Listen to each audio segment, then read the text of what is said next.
В Магасе состоялась встреча главы Ингушетии с руководителем Федеральной службы государственной статистики Павлом Малковым, который посетил республику в рамках рабочей поездки по Северному Кавказу.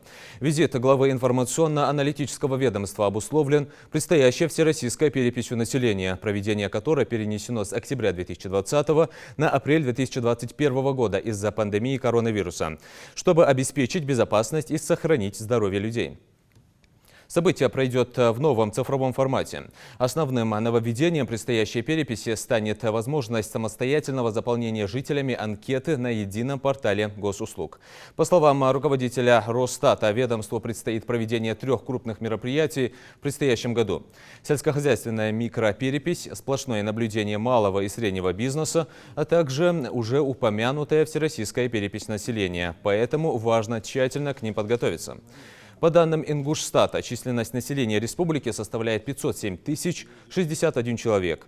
Из них в городской местности проживает 55%, а женщин на 19,5% больше, чем мужчин.